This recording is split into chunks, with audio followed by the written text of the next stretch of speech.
Watch this be like 50 minutes. Apologize in advance. New Year's resolutions.docx. Perfect. And then I'm just going to do this. Is that okay?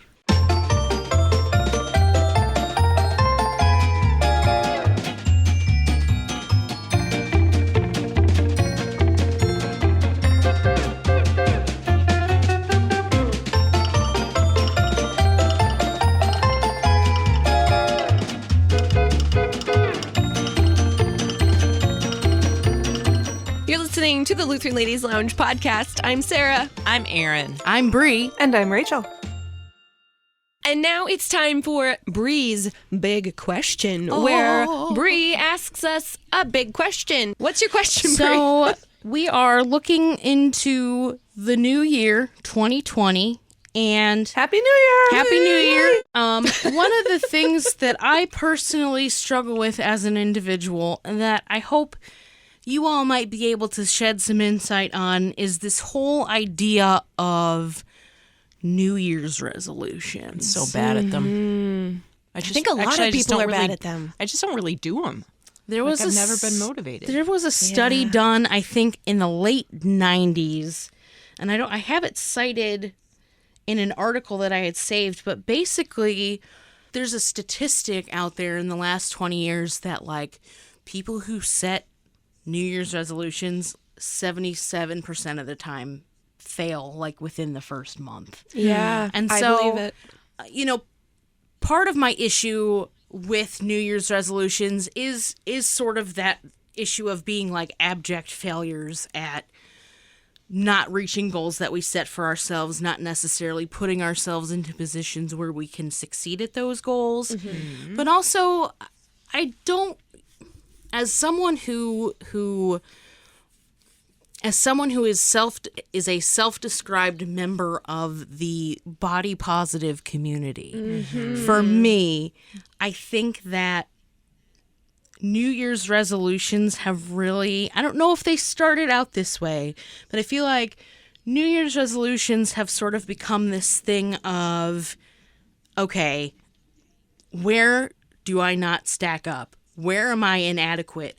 What can I make better about myself? What ugly part of myself can I make beautiful? What fat part of myself can I make smaller? What stupid part of myself can I make smart? And so I feel like that's what it's become, especially with the whole, like, weight loss thing. Like, my own baggage is steeped in that entire thing, cultural monolith or whatever. Yeah. But I think we all have that one thing that could be someone else's New Year's resolution. So I think about someone who maybe wants to start eating better or working out more, because not necessarily because of the right reasons. Maybe they think that they're ugly, or that's why they don't have any friends, or that's why they're not in a relationship. And so it's when we take on these New Year's resolutions that, A,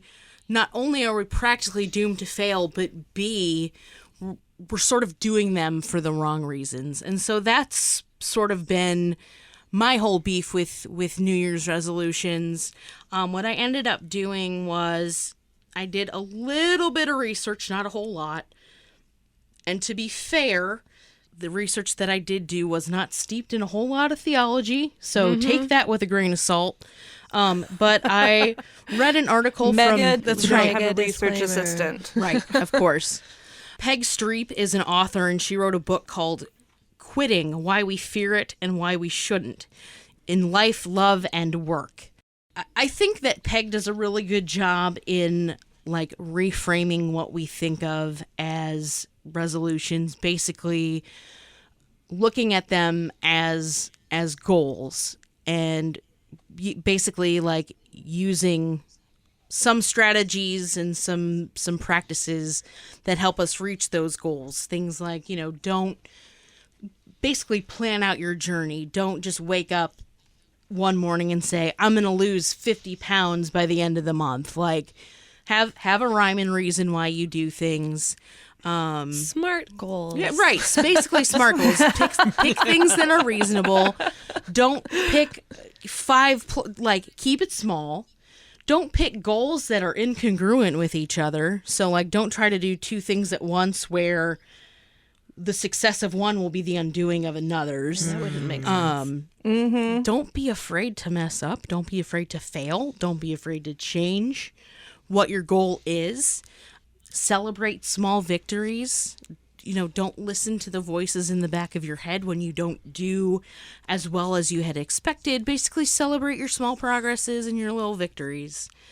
Now, all that to say, as I sort of grind my axe against New Year's resolutions, I do think that there is sort of a biblical element to it, and here it is. Oh. All right. Here we go. So we think about New Year's resolutions, and this is sort of in a similar vein of sort of the work that I do in the body positive community, is thinking about when we're setting New Year's resolutions for ourselves. There's really some things that you need to ask yourself before setting those resolutions. So I think the key question is when you're setting a resolution for yourself is, what is the motivating factor for this? So it's kind of like what I said with, are you trying to make something better of yourself because of a deficiency that you're trying to fix?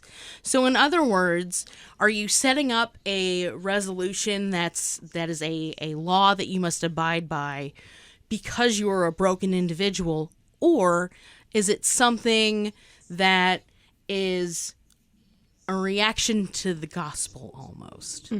So instead of saying, I want to work out I want to start working out 3 times a week because I am a fat, ugly slob. You could say something like, God has given me everything in this body and in this life, and I know that by taking care of myself, by being active, by eating things that I know are nutritious for me, I am basically like, this is me living my life as a sanctified, baptized child of God. Like, the way that I live is now a response to what God has given me. It's not a response to something that I don't like about myself. It's celebrating what God has given me.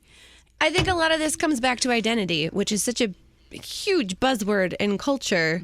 And I think a lot of resolutions come down to that, is where do you find your identity, and does your identity not match up with what you think it should be? Right. And culture will tell you that your identity is as a mom or a businesswoman or a volunteer. And if you're failing, or you think you're failing in certain parts of that, then you have to do this resolution to meet those standards that you made yourself because you think your identity is in one place, when our identity is actually as baptized children of God, and everything flows out of that, that our center in life is Christ, and our vocations are where we find ourselves in our daily lives, but that still goes back to who we are as children of God. So even if you do resolutions, I tried once, it was okay. You're right. All of that comes out of being a baptized child of God. How can I then serve my neighbor better? Or how can I then be a better worker, or be a better steward of my body, or be a better steward of what else has been given to me? That is a much healthier view of these resolutions. That you come at it not from, I'm not enough. Yeah. And start with, God has made me enough. God is enough. But I think there is still a very Christian, and I do New Year's resolutions every year. I'm no better at them than this. I usually peter out just in time to pick it up again at Lent. Forgot about this one. Lent resolution. That's right. Yeah, I mean, so sometimes my New Year's resolutions are basically the precursor, the trial run for my Lenten disciplines, whatever those may be. But there's something about us, maybe not everyone is like this, but there's a relentless pursuit of trying to be better. And the New Year's resolution allows me, at least, to sort of channel those energies in a positive direction, but also to take it, the St. Paul and Luther both say, it's important for Christians regularly to examine themselves. Yeah. And so New Year's provides a time for me, I do this on my birthday too, to like sit down and say, where am I falling short in, my vocation, in my relationship with God? Not that it's on me, it's all on him. And yet I need to examine myself and be honest with myself and with God about I'm weaker and ask his help in that, but also, put my hand to the plow a little bit. Right. I think along those lines, I think most people have a tendency to swing one way or the other. Either they have a hard time saying no to what they want, or they have a hard time saying yes. And so I think either way, like it's good to, like you said, examine yourself. And for some people, the New Year's resolution might not be so much of a saying no as saying yes, and considering which one of those your sort of inborn tendency is, and pushing on that. And I mean, yeah, the New Testament is full of admonishments to not do things. Like, we talk about it sometimes as though somehow the New Testament is all gospel, and there's a whole lot of it is gospel, but like, now that you are this new creation, here's what it looks like, here's how to do that. And we all have this sinful tendency to, one way or the other go to extremes, right. And that's not who we are. And so to examine that and consider what we might push ourselves to change, because we can. Right. And all that to say, there's nothing inherently wrong with a New Year's resolution. I feel like no. I found like a page's worth of New Year's resolutions that go beyond eating better or losing weight or exercising more.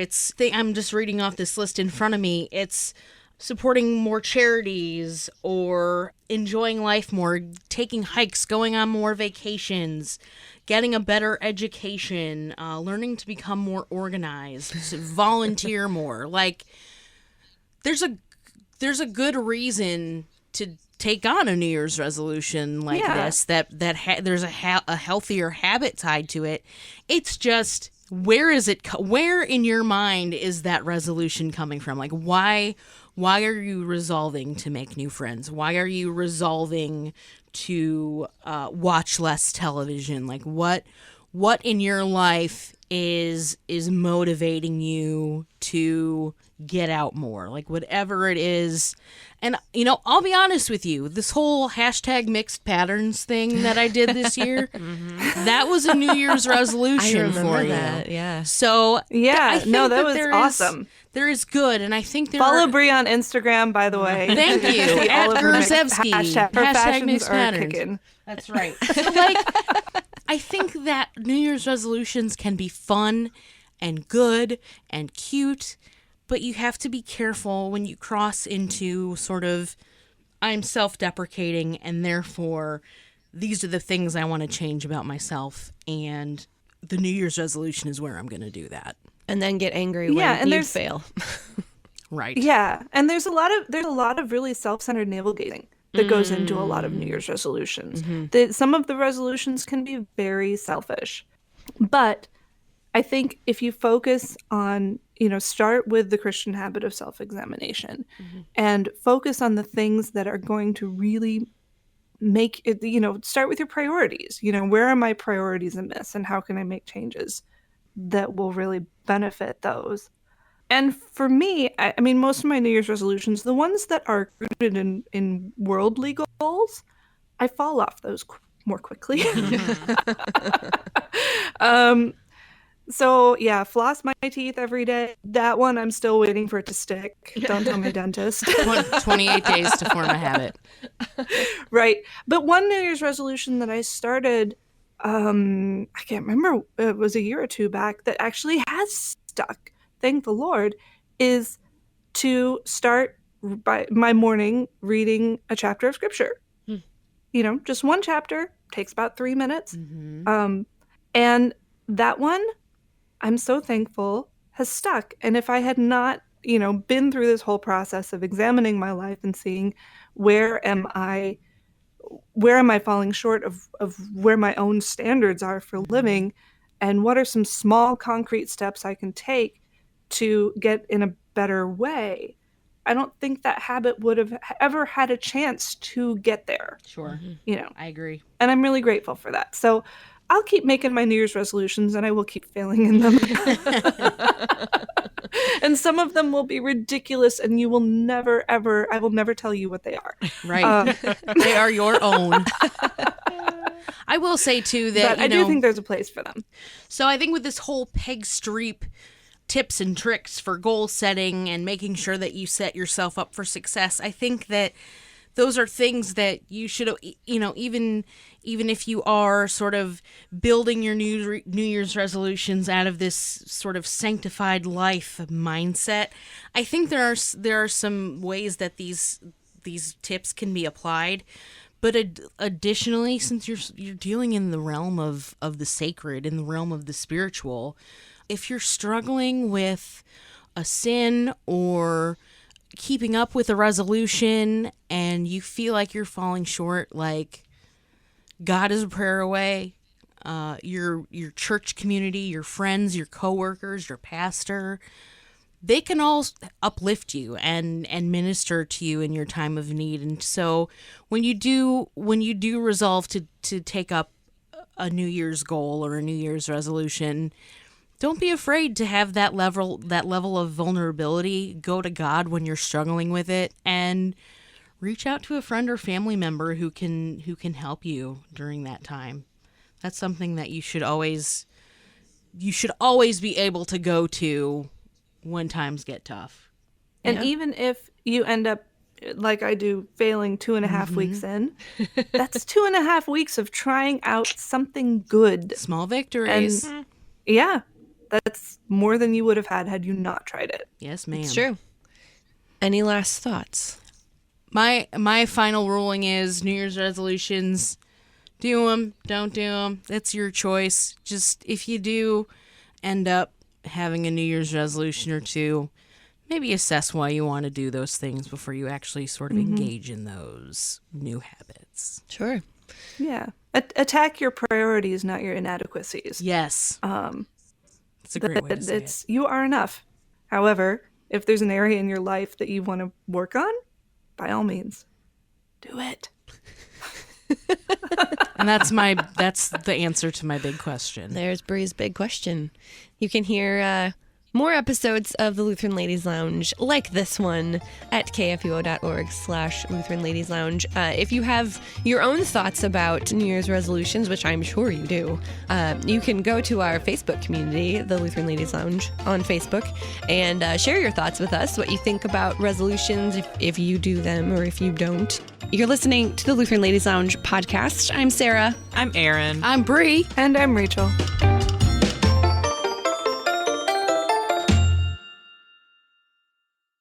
Views and opinions expressed on the Lutheran Ladies Lounge podcast may not represent the official position of the management or ownership of KFUO Radio, the Lutheran Church Missouri Synod. The Lutheran Ladies Lounge is produced by KFUO Radio and available at kfuo.org or wherever you get your podcasts. Join our community on Facebook in the Lutheran Ladies Lounge.